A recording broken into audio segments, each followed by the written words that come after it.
not gonna like Explode? Nah, the gain's not gonna be too high and start peaking or anything, does it? Is there a way to check that? We can monitor it, that bottom bar. I mean, you probably know he's better than I do. No, this is my first time using this setup. Check 1, 2, see how it's like right at the top. That's because there's two of them. Quiet down. You're ruining our moment. All right, cool. 100% Dad. I don't know what episode number it is. We're recording? Yourself. Yeah, I think. We are. Little red button. Okay. All right, start off, introduce yourself, who you are, what you do, Yeah, how many kids, how long you've been married. Sure. Basics. First and foremost, I want to explain that we are sitting on the back porch of my home here in Hattiesburg, Mississippi. My name is Evan Nicolosi, and we decided if we're going to do 100% Dad, we might as well have 100% nice top shelf bourbon and 100% nice top shelf cigars. So That's watered down with soda and ice. well, that's because we're dads, I guess. Yep. I'm Evan Nicolosi. As far as my familial status, I come from a family of 3 children, and I ended up marrying my wife, who, it's a little interesting story there. We met on a mission trip, actually in Italy, with Campus Crusade, with a college ministry. And we basically decided we were going to pursue to kind of get married, and then we did that, and we did that in 2012. We met in 2010, and from that standpoint, we actually kind of went through a few different stages and childbirth, and we ended up deciding we were going to go through the foster to adopt program through the state. Mississippi is like a really things are done a little slower in a sense here, and things are done a little differently, and so we kind of face a lot of challenges going through that. But we actually went through with a few of our other friends, another couple in our church, and we found we kind of went through the whole program, did a home study, and that took about 3 months to kind of get everything completed. And then we week after our final home study, we actually talked to our resource worker, and they said they had a little girl for us. So within a couple weeks after us getting finalized, we had a girl that came into our house, and she was 18 months old, and she's kind of been our, she was obviously a child, kind of not really a child, but she doesn't have really any memories or anything of her previous lifestyle. So as far as she knows, we're mom and dad, and we've been through a lot of talks, and she knows that she's adopted. So the second part of the story was that we had her, I think, for about 2 years, and on December 21st in 2017, we actually finalized the adoption for her. And that was kind of a cool story, because my father passed away a year before on the exact same year anniversary of it was when we actually finalized the adoption for her. Oh, really? And so we changed her name, and her name is Olivia Grace Nicolosi, and my wife kind of picked out the name because she wanted it to be Livy Grace, which is almost like living grace, because that's kind of how we thought her life was, in a sense. She definitely had a hard past, and there was definitely some baggage that she dealt with, but as far as she knows, we've kind of raised her, and we have some ties to some of her biological family, but she definitely has fit right in with all of her other cousins and everything in our family too. She's been married 8 years. Well, 2012 was 2020. Quick math. Yep, in August. And you're a banker for a living. That's right. So and that math was still a struggle for you. In August, it'll be 8 years. So it's technically been 7, but yeah. Okay. Right. Rounding 8 years. That's how you should do it in the stock market. Well, I guess it depends which direction. What do you do for a living? So I am in banking. I'm essentially in private banking. My title is a professional executive banker. I deal with a lot of doctors and attorneys and other kind of high affluent customers in the market, and I deal with a lot of their loans and some smaller investments that we deal with, and kind of work as basically a private banker for a lot of the mass affluent customers in our market. Okay. I don't even know what a private banker is. I just assume. So my background is I started out in commercial lending, started as a credit, and this is all banking taught, but a lot of people who go this route will know, you start as a credit analyst. I've done commercial banking for a number of years, which is, financing a lot of startup owner-occupied companies, or, doing small financing for real estate and stuff like that. So someone's come submitted the paperwork to someone else, and you're on the back end looking, saying, that's where I started. They have these assets. Yep, that's where I started. They have these expenses. They have this income. Yeah, that's right. So I did that on the back end a lot, and kind of went through there. And then when I finally moved to Hattiesburg in 2014 is when I started working kind of on the front lines as an actual loan officer, or relationship manager is kind of probably the better term. Okay. How much of banking is just by the book? You're just kind of pushing it through versus, I feel like this is going to be a good deal. Or, we'll make our money on it, or this guy's going to pay, or this business is worth investing in. Yeah. So, that's one of the reasons that a lot of commercial loan officers will start in the number side, because to be kind of a commercial or professional banker or private banker, you have to really have good relational skills as well. But as FDIC and a lot of other standard practices continue to crack down and things change year by year, we have a lot of things that we have to kind of take into consideration. And so, we just, there's a lot of factors you have to take in. Every time there's any type of obviously large influence, any type of depression in the economy, we got to take that into factor, and we got to, play with the hands we're given, play with the hand that we're given, kind of thing. So, there's definitely a lot of standard practices that you have to abide by. There's policy, but if you're in production like I am, at the end of the day, your job is to produce and not to count beans. And so it's my job to make sure that if a deal makes sense, we have to find a way to make it work. To find maybe a different path to get it done. Mm-hmm. Okay. You gonna do that the rest of your life?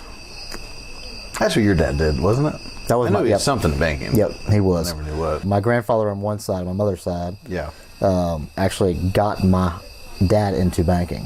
So once they got married, he actually started working for his bank, and that's kind of how he started getting into it. He was interesting. He was kind of one of those guys that went from the push cart all the way to executive management. The heck's a push cart? Just like branch telling, all the. Pushing envelopes back and forth to different branches to the point where he was in, so, and he was good at what he did. He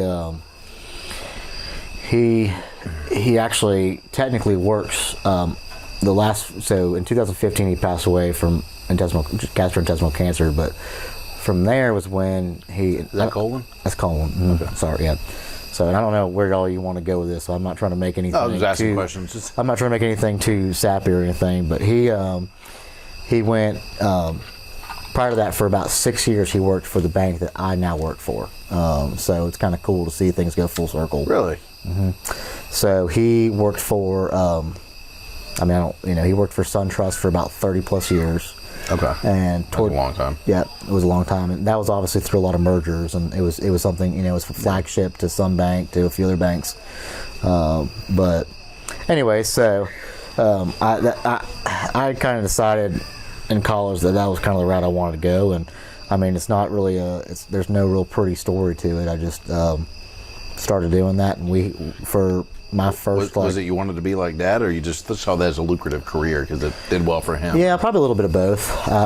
It was always something that we grew up and we knew, so it seemed comfortable. But I also because I feel like no one's like, my passion's banking. Yeah, and I still have other passions in life, but it is the one fun part about banking is getting to see things go from zero to start to finish, basically. So you do get to see some really cool startups and other businesses that go on different levels, from startup to all the way to saturated and retired kind of businesses. But it's fun to watch that. What did your dad think I'm sure you talked about it with him because you were going in that career. Because he started what, 60s, 70s, I assume.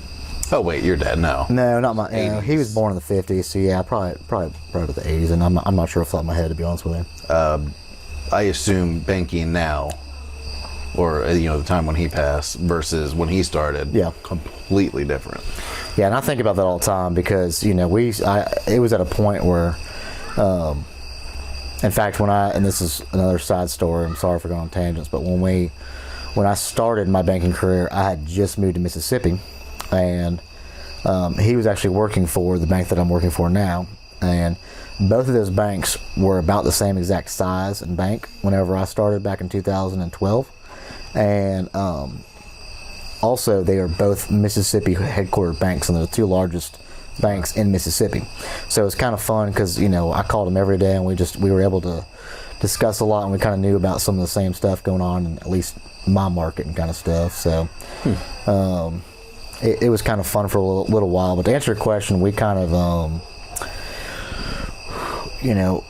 banking obviously has changed a ton just throughout the years that I've been in there, and I can't imagine having to go through obviously 2007, 2008, and and even before that, back when prime was in its 20-something%, all that kind of stuff. And that's right, because the 70s was that way. 70s was extreme interest. Yeah, different, and I don't want to but just seen a lot of different rates, and you've seen CD rates go down, and you've just seen the way people bank, and we've gone from handshakes to cash flow, and it's a totally different beast now. So, anyways. Yeah, I mean that's what it feels like. I feel, no offense, but I feel like I hate most bankers. I like you. Well, and it's like you just can't do anything for me. And a lot of that has to do with the scrutiny of And that might change now because I'm in a different position in my life than before when I was starting a business. Yeah, broke, and they probably really couldn't. It was still irritating. Yeah, it is. It's real tough because back before. A lot of the things that have happened, even probably since the early 2000s, there's it was relationships was banking. That's all it was, and now relationships are vital and key to quality bank relationships, or just banking customers or clients. But at the end of the day, we have a lot of practices we have to abide by, and we're getting scrutinized by the FDIC and all kinds of stuff. So it's just different. I still like the small, and we're from St. Augustine, so there's no small banks left. They keep getting bought out. I kept going to them, but they kept getting bought out by bigger banks, and then that would get bought out by a bigger bank, and so I think St. Augustine's left with literally 0 small banks now. But I love driving here because y'all have here in Mississippi just this road coming here with 10, 15 different small independent banks. I don't know how small, but names I've certainly never heard of. Yeah, we have about 22 banks on just our street when you pull out of our driveway all the way back down through downtown, that kind of fit a lot of mold of what you would call a community bank. And which I always like that because especially in the business world, gosh, we're so far off anything related to being a father, but we're going to delete it. I could walk into the branch and everyone knows who you are. And we did a lot of cash, so we were in there all the time. But if I was out of town and something needed to be done, like they would get it done, even though it wasn't necessarily protocol, because they knew me, they knew my voice. We could get stuff done without signature, get the signature later. And that's what I appreciated. Versus now they got bought out, and none of the people at the branch decided to stay. So now no one knows who I am. I'm just a number in an account. And now, we had to do the wire the other day, and it was just a complete pain because because of COVID was part of it, and knowing who, I get to the window outside because you have to do drive-through. They, ask if I have an account there. Like, come on. And that's the thing too. Like, it's going to a point where banking is driving to more of a commodity business, like anything, like insurance and stuff. Just because of just technological aspects, and I mean, consumer banking is fully automated and almost online. I'm surprised it hasn't moved that there more. In fact, what you'll see with a lot of, and this may or may not be interesting, but what you'll see with a lot of banks, and even some of the banks I've worked for in the past, that you'll see that hours start to change for consumers, And I mean, like, I worked for another bank for a number of years, and we had slowly started to move our hours to where 4 or 4:30 on a given day is when it would close, and it was because between that 4 to 5:30 p.m. Time slot, about 90% of the transactions that were being done could be done on your mobile phone. And so what you're seeing is you're starting to train the consumers in banking to start to have to come technologically adapt to everything. And so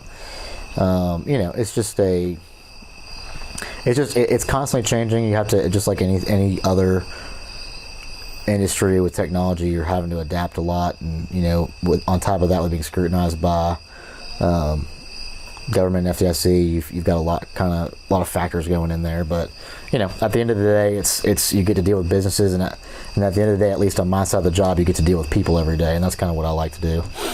And so that's kind of the fun part, I guess, is that it's at the end of the day, for certain businesses, you are their point man, and you're going to be the relationship aspect, and that's the kind of part I like to do. So you fostered. Good transition. Is that something? Is that something you guys, hard transition? That's what we call that. That's right. Okay. Is that something you guys are still doing or open to doing, or is that stage of your life done? Well, at this point, because I guess we should mention at this point your wife's also pregnant. Yes. So you got one 5-year-old and one on the way. Yep. So we got one 5-year-old, and we have been blessed as a family, and we've got another child on the way who's going to be born in November, just the day before Thanksgiving.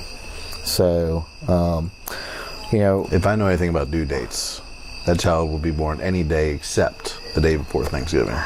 It'll probably be born the day of Thanksgiving when we're at, some mother-in-law's house for the day, kind of thing. Not some mother-in-law, or my mother-in-law. Just a random Mississippi mother-in-law. So, excuse me. This is your first time smoking? It is. It's fun. May become a little addictive too from this point. If we have any battery power, we should get a shot at your humidor in your collection. Oh goodness. That won't impress anybody on this, but no, we won't do it.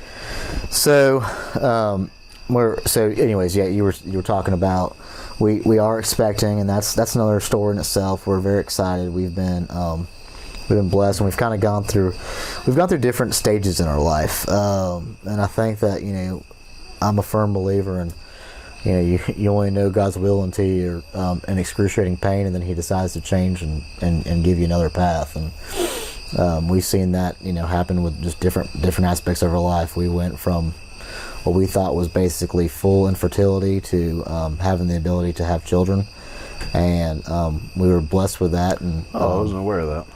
Yeah, so we had gone through a few different phases of trying to have a child when we first got married for a couple of years, and went through a few small kind of procedures, I guess you call them, and nothing ever panned out. And so in my personal belief and opinion, that God kind of opened up a door for us to look into the foster community. And it's okay. So you tried on your own first, and then went foster, and then adopted. Yep. And we've been in the foster community for a while, and that's been a whirlwind of fun, because that's not just you're not just diving into I'm going to take on a child, and it's an entire community of people who and I always tell people that I would have never ever wanted to adopt or foster, or never even thought that was in my sight before I got married. And then whenever actually telling her I got married, she said that was always something she wanted to do.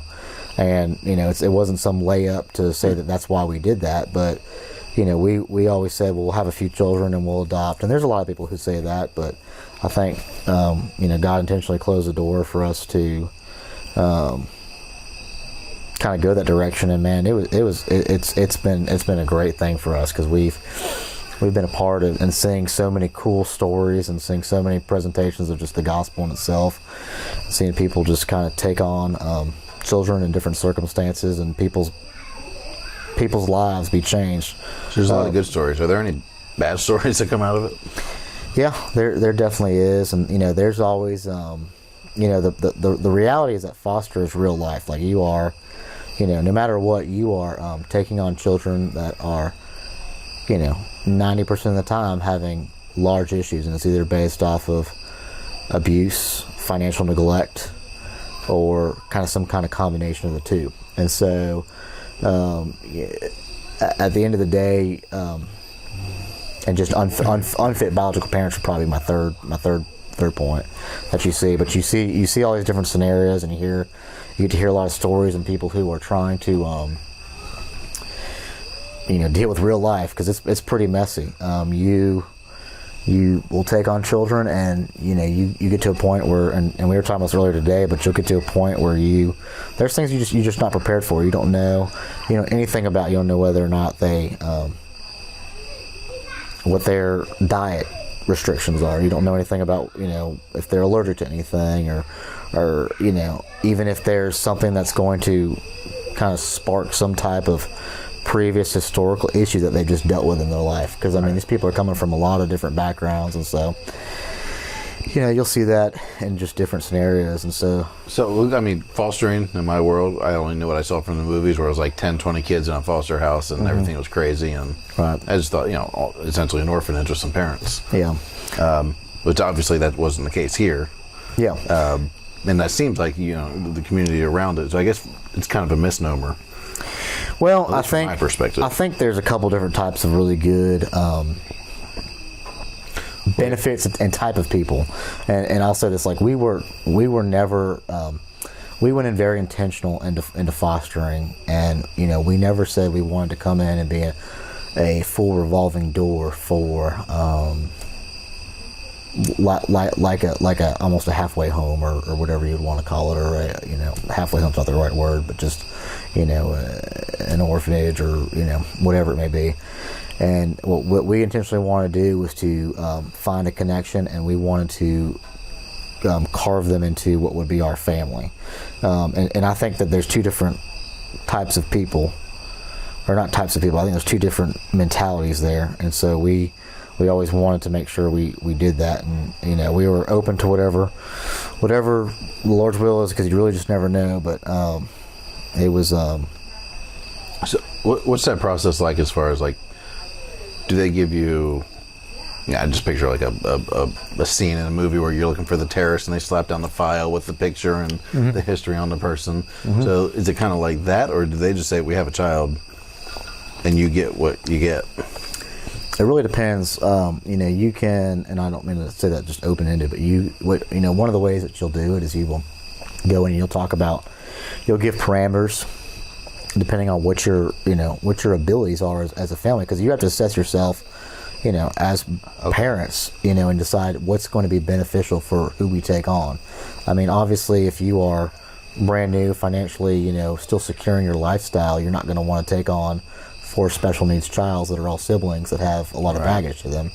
And so, you can kind of, you definitely do kind of fit parameters and say, this is kind of what we're looking for. And, again, this is like we're talking about in banking. This is a relational piece, because you have to be really close with resource workers and that kind of thing, and make sure that they understand what you're looking for, and vice versa.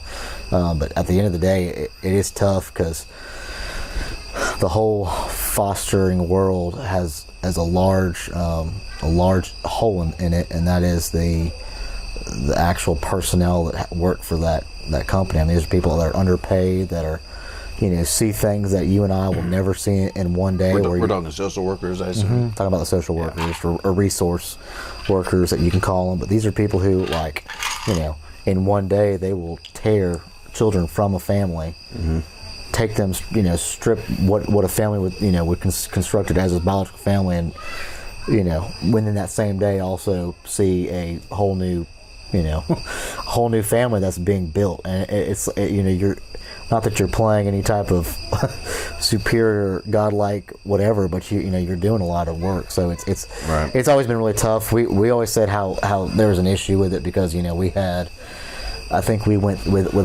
Livy Grace, we actually saw 7 different resource workers in the time frame that it took for us to get her to adopt her. And every single time it was another issue, another concern, another just... Is it because I assume that's also called a caseworker? So is that caseworker was always changing? That's right. Okay. It's high turnover. I mean, I've always heard, because that's one of those careers where you spend a lot of money to get that degree, and you get the master's to make another $2,000 a year, and that costs you a fortune. And you top out in like high 20s, low 30s. Yeah. As far as an annual salary, and it just is. Yeah, that horrible cost to get the job. Yeah. Compared to return. Yeah, that's the social work is and there's no climbing up in that field. No, it's you do it because you love it, but then it costs you a fortune to get into it, which is just it's a sad set of circumstances. Yep. That's right. Make this a happier talk. A true cigar connoisseur has a long ash, and it has a purpose. It keeps the cigar cool. Yeah, keeps it cool. You've done a very good job. I'm very impressed. Well, let's see yours. Yeah, I'm a firm believer in size doesn't matter. But it affects the performance of a cigar. Your cigar is going to run hot there, which is going to make it a more bitter tobacco taste. But that's true. I'm not here to judge you. I'm just telling you what you're doing wrong. Okay. So a true cigar connoisseur has holes in his shirt and shorts. And, yeah. I won't do that to you. I'll tap this off here in a second. I genuinely appreciate that. Yeah. You're also supposed to toast your cigar which you did. Before you light it. That's what I was always told. I like the V-cut. You told me I was a sissy for the V-cut. You can do whatever your heart desires. Apparently not, because you gave me a hard time for it. So you had 2 little boys as well. We did. And so that was a foster scenario where they went back with their family, I assume? They went back into the system. And you hear about these stories all the time. So we had 2 boys for a little while that stayed with us for a little under a year, and when we got them, they were biological brothers. And the best way to kind of discuss what took place is these were boys with a. Oh, you're fine. You're good. So on my way to tap it. Well, but it went on the hardwood. I'm sure you'll edit this to fit your setup, but yeah, I'm glad you told me about how your ash was much more manlier than mine. It's supposed to fall off naturally. I did not intend for it to happen though, especially during this part of the story. No, that's fine. So we had, we were opening to foster for a while, and kind of the way things work, we hadn't had a child in a long time, and they came to us, and we had never really said we wanted a sibling set. We always wanted to try to take one project on a time, but they came with us, and they were 2 great little boys. One of them was the older one was development delayed, and so we learned a lot about what it looks like to deal with people who are children who have a lot of special attention that needs to be put on them, and how they are learning in the classroom and different types of classroom settings. And so it was a great experience, but at the end of the day, they did have a lot of baggage, and so there was there was a lot of biological, familial people and things that were going on that made them kind of get put back into the system. So it kind of breaks your heart in some senses. But when you say get put back in the system, what does that mean? Biological parents kind of were fighting to get things back, and they were kind of taken back in a sense. And they went back with biological family. In a sense, yeah. And we don't fully, we don't, like, when you're you're only limited to so much scope as a foster parent. And so we don't know anything about what they're doing right now, but we they don't keep you updated, the social worker? No, that's kind of a matter of privacy. So I get maybe not knowing names and addresses and things like that, but an overall sense of things are going well. Yeah, because and we've talked to them, and we know that they're doing good, but there's I think that the bigger lesson you learn from that is that you don't know how much you get to be a part of people's stories sometimes, and it's just like friendships and relationships in life that you just do what you can at the time, and hope that it makes an effect for their life later. So if that plays out to where maybe things turn south again, would you be like the first they called, or does it just kind of start all over again, or do you even know? Okay. I was setting up like the best question in the world. Now you've distracted me. I'll give you a second. Yeah. You can think of your own questions as well. Did you tell me? You kind of roundabout answered it, because I was going to ask if you guys were willing to foster again, or if you're keeping it 2, are you going to try again for another of your own, or? Yeah, I mean, I don't think we don't try to control our own. Like, I know this seems like a cliche and cheesy answer, but like this is the mentality we've had to have as a family. Like, we've been through enough in life with taking on children that aren't ours, and seeing the effects of biological children, and seeing kids that were in our home that have been taken away. I think we don't condone ourselves as like the full creator of the planet story.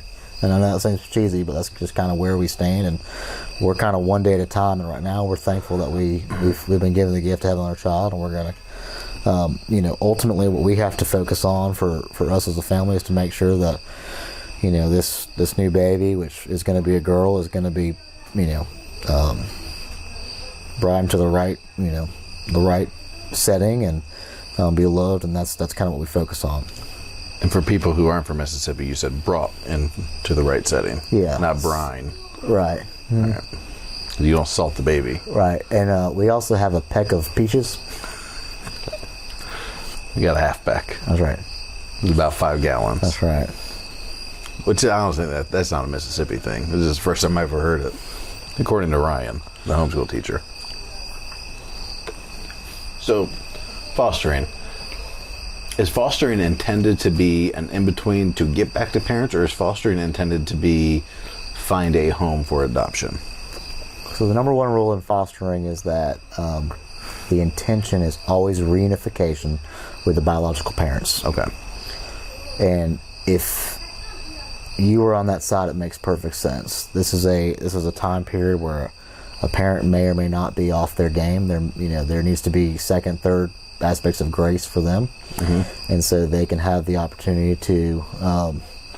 They may not be deemed fit parents at the point, and they need to work on some things. And fostering is essentially a time where you basically bring in a child, and you don't know what the next day will hold. That's why it's not a plan that's fit for your own carving or own control, but it's all in the eyes of what takes place next. Now, in the same sense, we always wanted to foster to adopt, so we did it through that kind of process with more of a mindset of we want these to be our children, but that was just kind of one of our personal mindsets that we had. That makes sense. By the way, you should have a nice long pool about every minute, and that'll keep it well lit. Gotcha. And not overheated. Okay. And it won't go out on you. I appreciate you teaching me about all this stuff. Every once in a while, I like to throw in a nugget. Yeah, good deal. Because I double puffed, and I'm like, someone at their thing is going to think I don't know how to smoke a cigar. I just want to make sure, it's been a while, I just want to make sure it hadn't gone out. So I did a little double toke on it. Well, if Cigar Aficionado hashtags us and has some issues, you can address that in your own sense, okay? Listen, I learned from a complete stranger, so it's true. Some guy took me to cigar school. Some random person. And I believed everything he said. And I went to Ybor City. I guess that was a blast. 200. Yeah, oh my, it was so much fun. I actually learned. So, coffee con leche. Mm-hmm. I always thought coffee would taste terrible with a cigar, and it is absolutely amazing. Coffee plays a large aspect. Actually, that's what we should have been doing. Actually, I like that 100 times better than I do whiskey or beer with a cigar. A coffee flavored cigar or coffee itself? No. So a cigar with a coffee. Yeah, I've done it with black coffee, but coffee con leche, so really milky coffee. We could have pulled out our espresso machine and gotten you that, but I didn't think about it. I was just trying to play. I was trying to get the camera working. One vice at a time for your audience here in social media world. I have an extreme ADD, so this is what it is. And I refuse to change. I think you're doing a great job. I will have to get better. One of these days I'll learn how to do an interview properly and actually have structure to these things. But for now, I just don't however the hell I want. Well, I think there's a sense of good thought process behind that, because open format brings out the most authentic type of conversation. I like to think so. 8 years. So there's 2 big time frames for fighting in a marriage. Okay. Like hardest times in your marriage. 7 years is one of them. Okay. You guys said that? Or you're, I mean, it's well, like... We've hit 7 years. Are you asking if we've... well, obviously you've hit 7 years. We've covered that aspect. Okay. So have you guys hit that stage of your relationship where it's been, I don't think this is going to work anymore, or just a massive fights, or probably a longer stretch of period where there's been struggle? Yeah, I think that we... but I guess by definition, if 7 years is it, then we've definitely... Well, that's like an average. Ryan and I do it like every 2 years. Right. Okay. Because we're overachievers. Well, I'm glad to hear that someone else is in that ballpark. So no, but no, I don't think we've never pulled out any divorce papers. Just I guess if you're trying to play from one extreme to the other, but we definitely we've been through a lot of different types of life together. We've seen birth, we've seen almost death in a sense, because of seeing people leaving our family and all that kind of stuff. So there's been a lot of reasons, and we've struggled a lot with trying to put on a family, but I don't, and that's not a sad story or a sob story. I think everything is placed in there for a reason, but we've, and I would think the way it's going, it almost bonds you even more. Mm-hmm. Yeah, it does. And it I mean, I think that we've if you have 2.5 children and a white picket fence, that's a great blessing. And there's obviously different other things that you're working through with your life, but I think that we've been fortunate enough to kind of had to mold our lifestyle to understand what it means to be a family, and that's been really important to us. So I mean, to answer your question, I don't think we've seen fights in the way that make you question your marital status or anything, but I definitely think that there's moments where you learn that this is something we're gonna have to learn to grow through, and you just kind of have to buckle down and kind of work through it. You're very go with the flow, aren't you? I am. You said, because I like to have everything like I know path. I don't mind changing it, and I do all the time. Mm-hmm. But it's almost because I've redecided or recalibrated, which I'm kind of doing all the time. Now we're going to go this way, mm-hmm. Which Ryan hates because she says I'm always changing my mind. I'm like, I'm not. We were going this way. Right. But there's new factors. Right. I'm going this way. Right. You got to choose the best path that makes sense at that time, which I think is every. But I'm more like I always have a path that I'm going towards, and sometimes I get forced one way I don't want to go, or sometimes I see a better opportunity or a better path where I'm not. But I'm not go with flow like you're saying. I'm not letting go of control. I kind of I iron. Yeah. Glad grip it. Yeah. Well, I don't think that when I say that. I think both ways are. Yeah. None of them are wrong or right. And I 100% agree. I'm very type B in a sense, but I definitely I think it's important to structure the fact that I don't. I always want to have control. It's one of the biggest struggles is any type of middle class American father of a family does. I mean, everyone's going to want to continue to try to make sure that this is my family, I'm taking care of this, I'm going to have to make the next decision that's going to be best for this family, and I've always had that. And I think that if you probably contacted family or social workers, all that kind of stuff, they would say that they'd probably say a different story of this person's type B, because I mean, at some points you fight for what you think is yours, and you fight for what you want to be right. But in the same sense, I think that there's definitely I think there's definitely a factor where you have to say at the end of the day, I can control the things I can't control, and what I can't control I'm going to use to the best of my abilities and use to kind of glorify in the sense of the family and the faith and all that kind of stuff. And that's you lean heavily on faith. Yeah, I do. Where were you born? Mississippi? I was not. I was born in Florida. Why do you live in Mississippi? I knew the answer. Where we met was in Florida. So we met in Italy. But I don't even know why do they even do Michigans? Why do they even do missions in Italy? I feel like missions get done in Africa and Haiti, and that's your best Dateline 2020 question so far. No, that's a good question.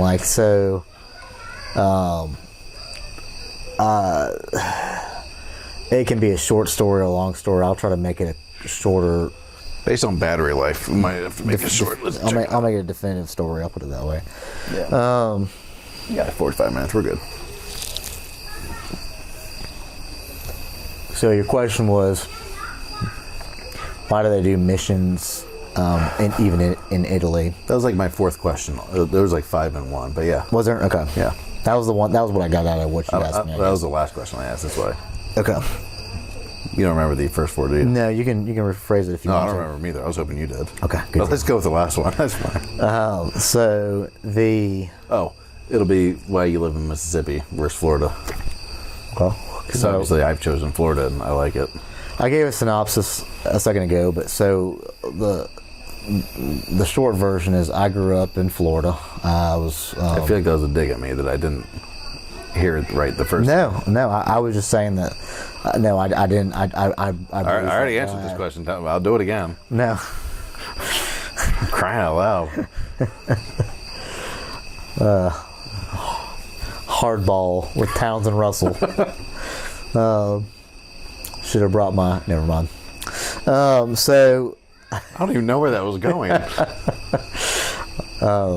So we... so I started out and...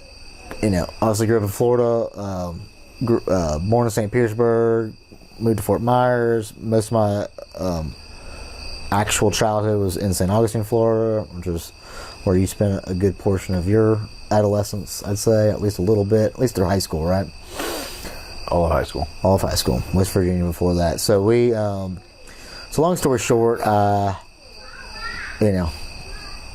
loved everything I grew up in, loved Florida and loved everything about it. And when I was in my undergrad at UCF in Orlando, we were very heavily a part of Campus Crusade and the worship team and just the ministry at whole. And so they had basically a connection point with Italy, and so they did a lot of summer projects where they would go out and do things over the summer, to probably stateside projects, and they also did a lot of international to Italy.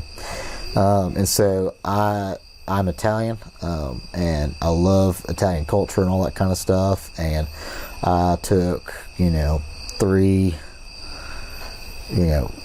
long semesters learning Italian and all that kind of stuff, and just love the culture itself. So I knew I wanted to try to be a part of that, and whether it was the right reasons or the wrong reasons, I knew I wanted to be in Italy.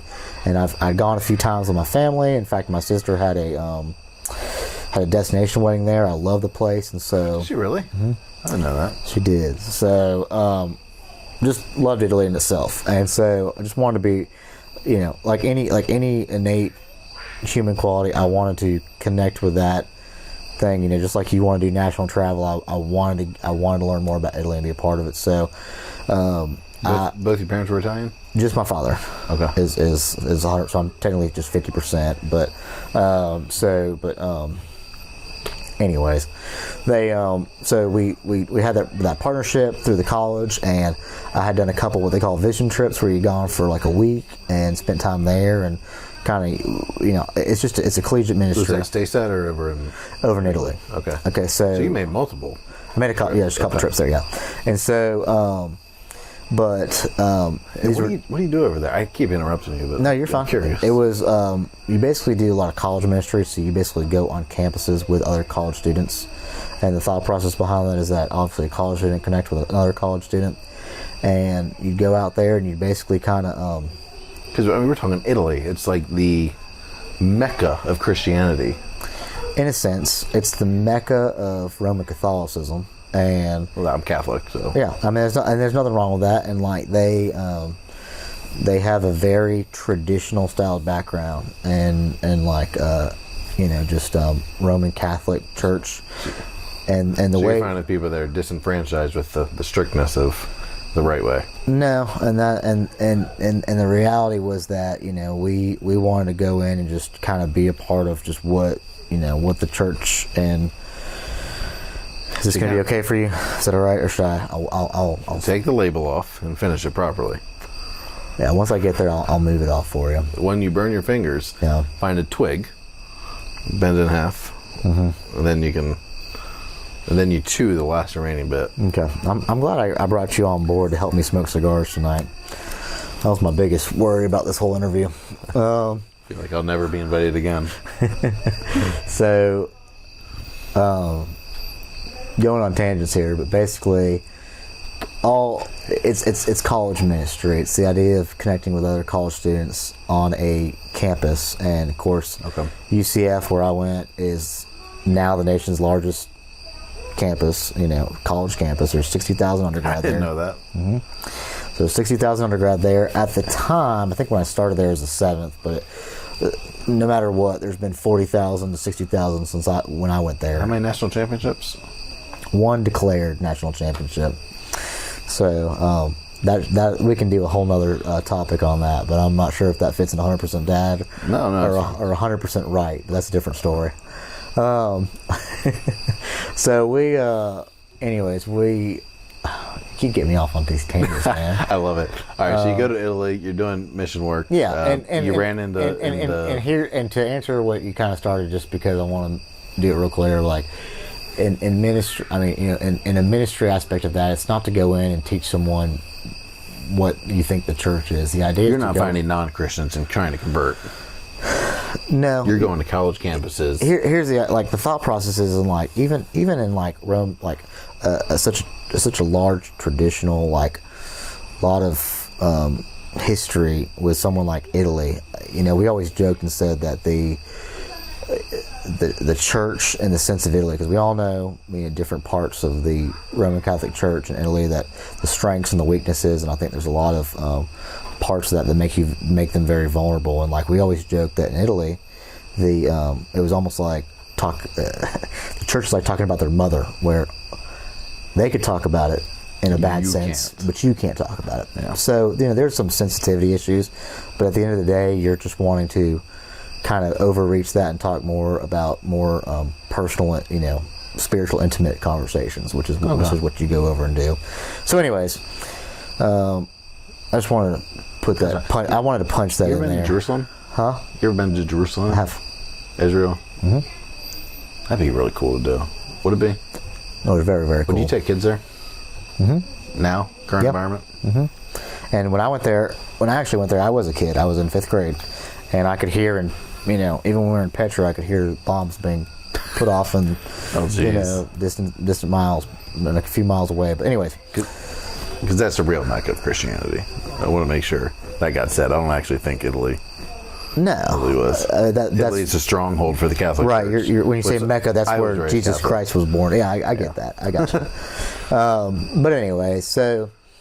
I wanted to go there. I love Italy. I have a passion for Italy. If you have a passion for something and you can coincide it with something that you're strongly opinionated about, it makes a lot of sense to do it. So that's what I did. And when I chose to go there for a summer project, which was a 6-week project, I decided to go when University of Central Florida, UCF, decided to stop partnering with them in at least a sense of a short-term time frame. So when I went there, it was myself and 35 University of Mississippi State or Mississippi State University college students. How did you make that happen? I forced it upon them. I made a lot of phone calls and tried to. So you went to your UCF people and were like, "Find me a way, find me another school." Yeah, I was like, I want to go on this trip and I want to be a part of it. So I did. So the joke was that I went there to work on my Italian and came back with a strong Southern drawl.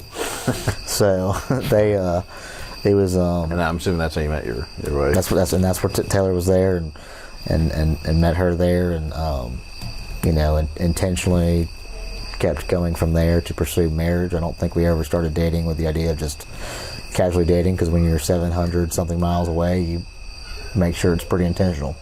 So we were doing things off Skype for a little bit and made a few trips, and then we kind of made it happen. So wow, so I didn't even think about that. Mm-hmm. Long distance at the start. So so at one point, did you guys get to the same state?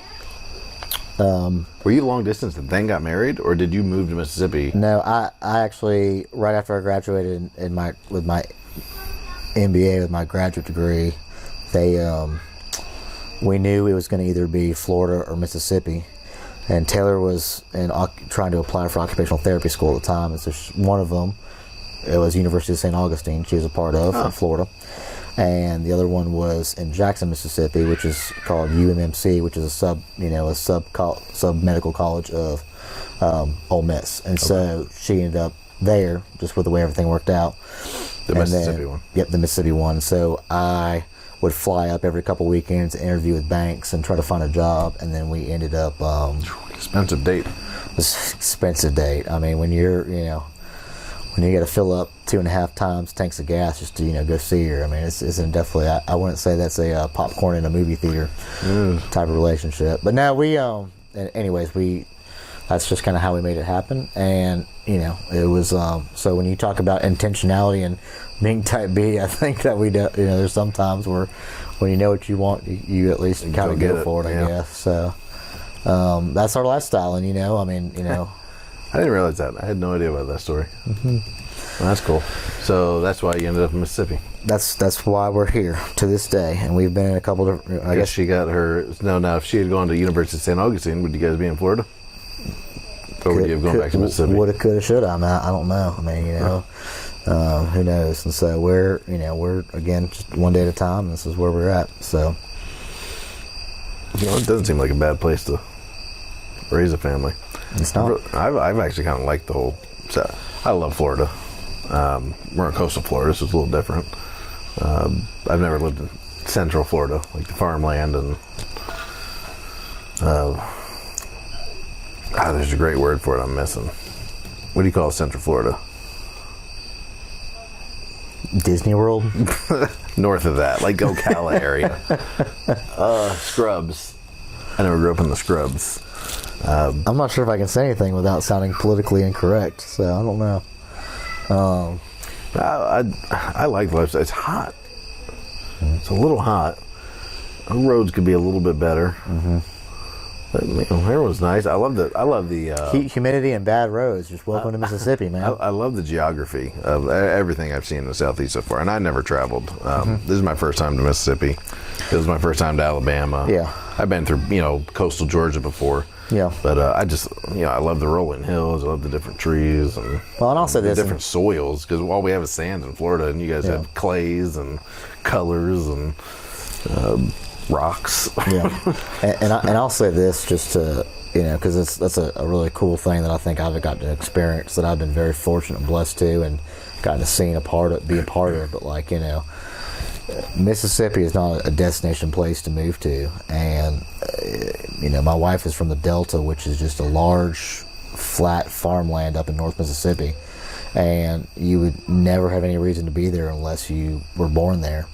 In fact, they're at a large decline in population up there, but at the end of the day, one of the things that you learn is Mississippi is the hospitality state, and one of the things that make people come here and never leave is just because of you meet people that care more about relationship than anything else, and there's something to be said about that, because when you realize that life isn't about just what your own personal agenda is and what you think needs to be your right, and you realize that there's a lot of selfless people here that really made me open to kind of a whole new type of mentality, and so I was happy to get to see that and at least be a part of it. I don't think I'm anywhere near any of those people, but I think there's something to be said for meeting people who are going to take you in no matter what you are, who you are, or how you look, and they just love you because you're you. And there's something cool. I've always heard a Georgia boy was telling me this, that there's you got your front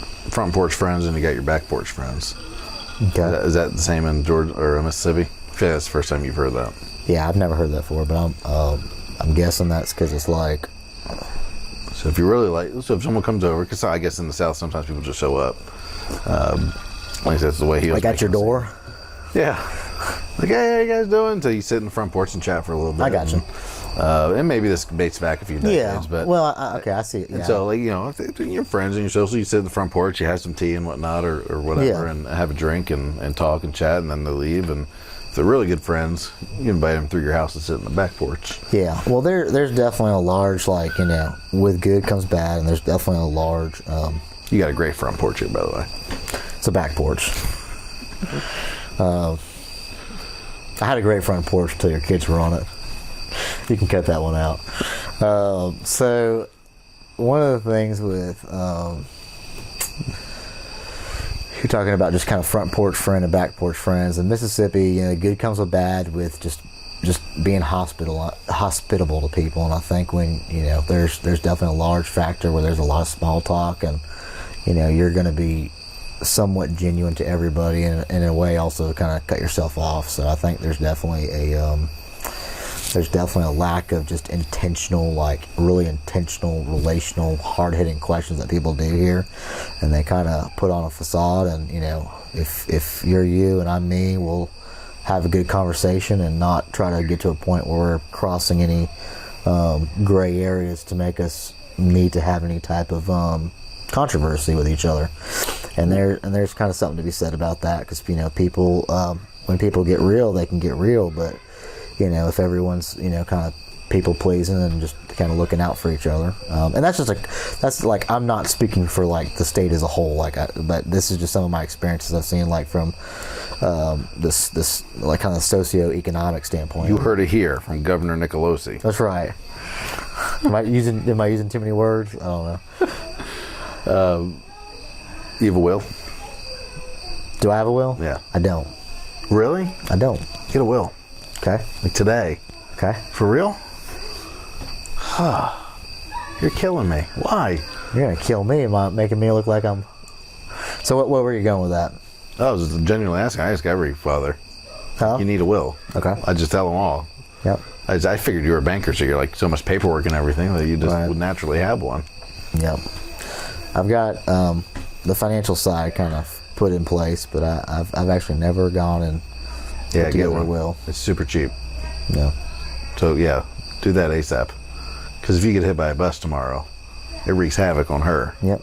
And the kid. I'm just the process. Yeah. They'll get everything that's yours. I've seen how estates work. I know. It's rough. Because probate court sucks. Yeah. And no one intends on dying. That's part of the business. Risk management. Why don't you have one? I'm genuinely curious. Because you know it. Yeah. Well, you've seen it. You want me to lie to you? No, you tell me the truth. Okay. You just don't care. I don't think I've gotten to that point. I think You got to that point when you got married. You got to the point again when you had a kid. It doesn't take much. No. You disagree with me. I don't disagree with you. Oh. All right. So you're going to do it? There's a lot of good things to do in this world. Gosh, I so 100% believe. Oh, that's a nice line I'll use. Every father needs to have one. Okay. Like 100%. That's good taking care of your family. If you die, whether you like it or not, just get hit by a bus. Okay. 5 minutes? I think we've come to a good wrap anyways. No, I want you to get a will. I'm about to put it together for you. It can be super easy one. Life insurance? You got life insurance. Are you just saying that now? I'm not. Okay, good. So what are other things? You're a banker. Oh, here's one we'll drag controversy into. So it's what I'm looking forward to. Yeah, so I don't like that at all. You're a banker, so that's how banks make their money, is by people borrowing. And risk management. Yeah, so I've always been like super not fond of credit cards and taking on loans. And I mean, we got a mortgage to get the house and things like that. We just try to pay it off as quick as possible. I guess where do you sit on that fence? Are you like keep your credit score up, stay in debt, like have payments on things? Or are you more live conservative, build up cash, or somewhere in between? I think it depends. I think there are things in this life that are, my textbook answer and my honest answer is that, I'm a firm believer in Ramsey and having no debt. I'm also a firm believer in, making sure that you play by, in a sense, societal rules, and making sure that you have the ability to borrow if things come to a point where you need to. If some people are fortunate and work really hard and have the ability to build enough cash and work in kind of a good progressive mode, in a style in their life, and be able to live in a cash, good, stable lifestyle. But I think that there's people who like to take risks, who want to drive economic forces and start up businesses. And at the end of the day, you have to put in what you're going to try to put out. And so sometimes it's going to take on the factor of wanting to make sure you have the ability to have other people that believe in you and make sure that you have a plan and have an understanding, and that's when you borrow. I don't think you borrow in a sense from a bank if you need to just go shoe shopping and want to have a 20% APR credit card from JCPenney's because you need the latest fashion. I think that's a lot of people try to put those two types of things in the same thing because they say debt is bad. And so you don't like a defeat lifestyle? I don't like a what? You don't like that defeat lifestyle? No, 100% not. No, I don't think that you need to be overtaken by debt. And I mean, of course, credit card companies make a profit off of the vulnerable, and I don't think that shark lending is like something that any person that has a type of moral conscience believes. But I do think that when it comes to actually making dreams come true, there are people that aren't blessed with trust funds, and there are people that aren't blessed with the ability to have people that back them and a family to allow them to do the things that they want to do. And you can understand from someone who's kind of been an entrepreneur. I deal with entrepreneurs all day long, and I see people who want to make something happen that they know that they can make happen. They believe in it, and if that's the case, then you're going to have to get backing. And just because whether that's at the end of the day, if you have just gotten married and you just got your first job maybe a year or so before that, unless you have some sort of outside influence, you don't have a lot of money to work with. Now, you have the ability to budget and make sure that you work hard and make things make sense and fact check things on on a monthly basis and live a life. But I think that there's definitely parts where you're going to have to borrow. I mean, I don't think a mortgage is a wrong thing to do. I think Ramsey would speak in that in all of his books and pieces. And do I think that you want to pay it off as quick as you can and live a happy life? Yes, and be debt free. But I think that sometimes life doesn't work in a sense in that. I mean, like you said, if you went and you had a large traumatic injury and something took place and you had to go on disability and things happen. I mean, people just can't plan for things in life. And so I don't know if that's kind of a long-winded way of saying it. I'm not sure that really answers your question, but I definitely think that credit card debt and being slave to credit is not what you want to do. You don't live to make your minimum monthly payment. And that's what 99% of people are doing. Yeah. It's a very small portion that are going in for just genuine business to expand their business. I actually don't think you should borrow money to start a business. I think that's actually colossally stupid, because we didn't. And we also didn't have a trust fund or a family backing of anybody. We just had to do it on our own, and we did it. We just had to start small and grow slow. It was sucked, but it paid off. Mm-hmm. Yeah, and I think that's good. I think there's a noble side to that. I mean, you don't have to just say you're going to pledge something you don't have and be indebted for 20 years to get something that you want, that you think is right. I mean, that's not a good way to look at it. But I do think that in a sense, I think that there's bad to everything. I mean, attorneys are liars and bankers are robbers, and consultants are just frauds and all that kind of stuff. I mean, there's going to be bad side to everything, but at the end of the day, because you're talking about banking in general, banking is going to find a way to make people's dreams come true. And as cheesy as it sounds, like a Disney reference, like people want things for good, like people want to find ways to make their dreams come true. Mm-hmm. And sometimes that is going to result in having to borrow, and not just borrow but get backing, and quantifiably accurate backing, not like handshakes like we talked about earlier, but like you have projections and this makes sense, and there's a whole science that goes behind it. So I don't think there's I don't think in the sense of like businesses that that and even some things that people do. I mean, I would never stray or say that a young married couple who is making $50,000 a year needs to, doesn't, they don't need to go in and not buy a home, because I personally think that it makes sense to build equity in a house, and I think that if you put a 30-year out there and you work hard, it's an asset that's growing in value, and right, yeah, it locks in your cost of living, right, yeah. I mean, you're not.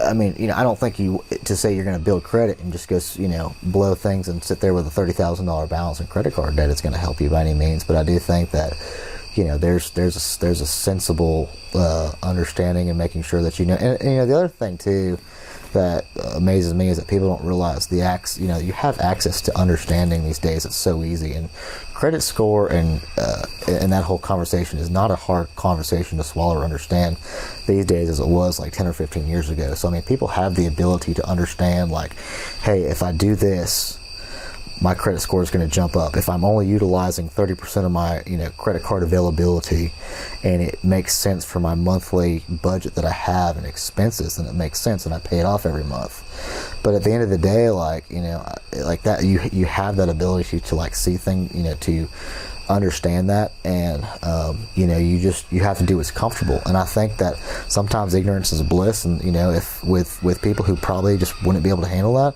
it's probably best just to stay away from that and use a debit card. And you know what? It stinks, because I think that there's a lot of benefits to credit cards. I think there's things when it comes to money being stolen or identity theft, or a lot of things that it's good to, when you go traveling or use your money at a gas station or something. I think it makes sense to use a credit card. Which I think is what you're talking about, more consumer debt. But I don't think you ever want to build debt. But I do think that there's an important side of that a lot of people have the ability to understand, but I think just don't fully understand it. And I think that's kind of where you kind of have to enlighten yourself a little bit. You're protected with a debit card. You are, but there's some things that you can. If I swipe and someone steals it, and because we've had that happen, and the bank puts the money back, because we were protected by Visa or MasterCard's zero liability guarantee, whatever it's called. There's times and instances. Although we do, actually, that's a good question, because I don't even know my PIN. They assign us a random PIN, and I don't even know what it is. I just use credit. And I go to the gas pump, when you push swipe credit. A transaction, you swipe as credit. Yeah. So I don't know if that puts us through that system, or if it'll work the same if I enter a PIN. I mean, like, this is a small facet of banking that we're just talking about, but like, this is like, all the banks, inherited risk is, again, risk management and also fraud. And fraud is something that deals with technology, which is changing every day. So I mean, there's all kinds of, this is a big conversation that kind of goes into it. But one of the small points that you have to explain to people is that, like, a debit card is cold hard cash, and although that there's some reserve and some ability for banks and things to be backed by it, at the end of the day, what you pull out of there is cash. It's and so it just kind of, it's circumstantial what you're doing and that kind of thing. But anyways. Fraudulent activity is a whole another beast, and it's just something that you have to deal with. That's something that is one of the bank's main purposes, to make sure that people are being protected. And it's a whole nother. We've had our card frozen so many times because they are on the ball with that kind of stuff. We go to a different state and they're like, shut it off real quick. I got nothing else. Anything you want to say? No. Dad wise. Dad want, like, as 100% dad? I don't know. Just anything you feel called or inspired to say? I don't. I think that's a good opening question, but I don't think I have anything teed up for you. Put your kids to bed at a certain time. Yeah. Apparently it was about 20 minutes ago. Yeah, especially since she's the one knocking at the door telling me it's time to go to bed. All right, cool. That's a wrap. I appreciate it. Cool.